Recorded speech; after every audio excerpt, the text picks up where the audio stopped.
Start by adding 4 large eggs to a mixing bowl, followed by 250 milliliters of sunflower oil. Then mix together for 1 minute before adding in 225 grams of light muscovado sugar. Mix together until the mixture becomes lighter and thicker.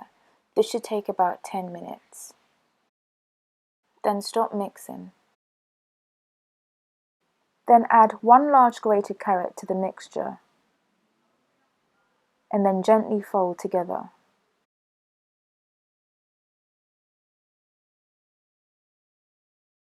Then return the mixture to the mixing station and then add 300 grams of self-raising flour. Then add 2 teaspoons of baking powder, followed by 1 teaspoon of mixed spice,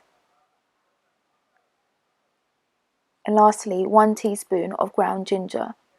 Mix together until well combined. This should take about 5 minutes.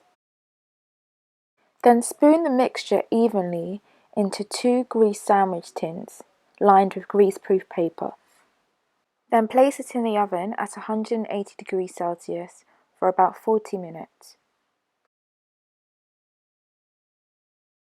Then remove the cakes from their tins and take off the greaseproof paper and then leave to cool on a wire rack till room temperature.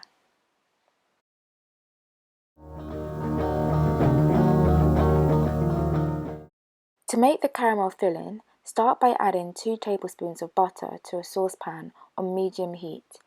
Melt the butter and then add 3 tablespoons of milk. Try not to spill the milk everywhere like I did.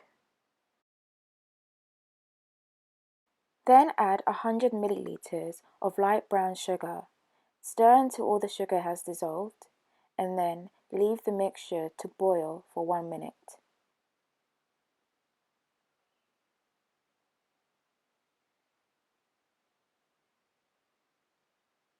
Then remove from the heat. Then add 100 ml of icing sugar. Stir until all the sugar has dissolved.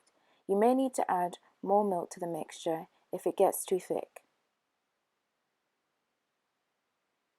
Lastly, add a 1/4 teaspoon of vanilla extract.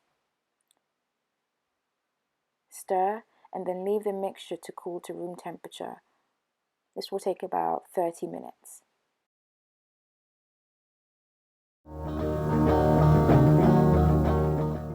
To make the cream cheese frosting, start by adding 300 grams of full-fat cream cheese to a food mixer, followed by 50 grams of butter and 30 grams of icing sugar. Lastly, add a 1/4 teaspoon of vanilla extract and then mix all the ingredients together until well combined. This should take about 7 minutes. Before you start decorating the cake, cut the tops of both cakes to form a flat, even layer.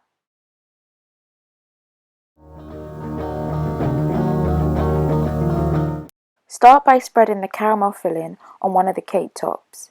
After 30 minutes of cooling, your caramel is likely to have hardened, so add 1 tablespoon of milk to the caramel and mix together before spreading on top of the cake.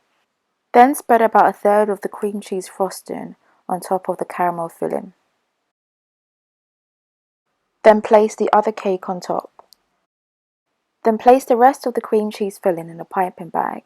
Then decorate the top of the cake by using a swirling motion. And then decorate the sides by piping cascading lines about 2 centimeters apart. Then add edible wafer daisies on top of the cake. Then leave the cake in the fridge before serving.